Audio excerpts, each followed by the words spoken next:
విగ్రహారాధకులై అన్యాచారం చేసి దేవునికి నివారింపరాని కోపం తెప్పించారు. ఏ కోపం? ఏ విధంగా ఇక దేవునికి ఆ కోపం ఆపలేదన్నమాట. నివారింపరాని కోపం తీసుకొస్తే చెప్పశక్తి కాని కోపం వారి మీదకు వచ్చింది. దేవుడు వారిని బబులోను దేశానికి రాజుకు అప్పగించారు. బంగారు దేవాన్ని కాల్చివేసేసారు. చాలా మందిని 100 మంది చంపి వేసేసారు.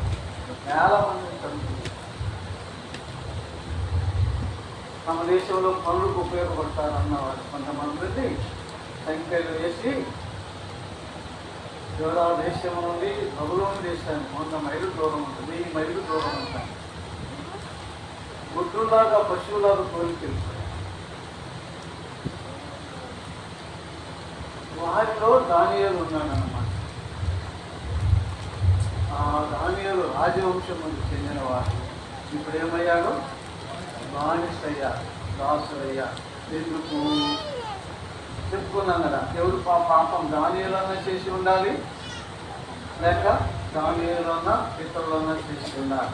దేవుని వాక్యం మనం చదువుకుందామని ఆధారం పెట్టుకొని ఇర్మీయా గ్రంథము 32వ అధ్యాయము వచనము 18. ఇర్మీయా గ్రంథము 32వ అధ్యాయము వచనము 18. నీవు వేవేల మందికి కృప చూపుతూ తండ్రుల దోషమును వారి తరువాత వారి పిల్లల ఒడిలో వేయువాడవు. ఎంత స్పష్టంగా ఉందండి. నా ప్రవక్త చేస్తున్న ప్రార్థన. నీవు వేవేల మందికి ఏం చేస్తావు?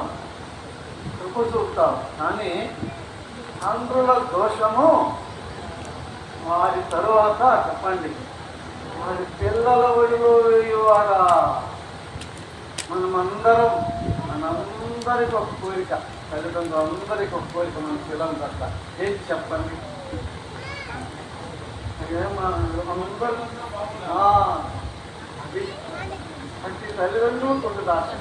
మా పిల్లలు చెప్పండి, మా పిల్లలు బాగుండాలి, పైకి రావాలి, బాగుండాలి, వృద్ధిల్లాలని అందరూ ఉంటారు. తల్లిదండ్రుల మన బిడ్డల క్షేమం, మన బిడ్డలు వర్తిల్లాలంటే మొదటిగా తల్లిదండ్రులమైన మన మీద ఆధారపడి ఉంది. అది బైబిల్ చెప్తుంది. తల్లిదండ్రులమైన మన మీద ఆధారపడి ఉంది.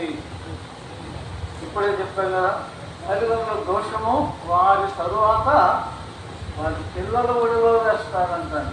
హెజ్కేలు గ్రంథం 18వ అధ్యాయము వచనం 1. హెజ్కేలు గ్రంథం అధ్యాయం 18 వచనము 1.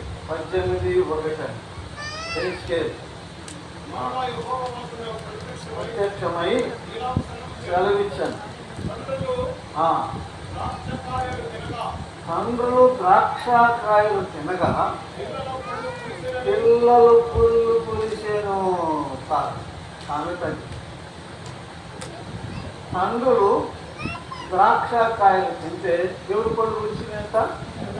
ఆ వాస్తవం ఎవరు పళ్ళు పొలవాలి? ఎవరు తిన్నారో వారి పళ్ళు పొలవాలి. కానీ ఎవరు పళ్ళు పులిసినంత అంటే అర్థమేంటి?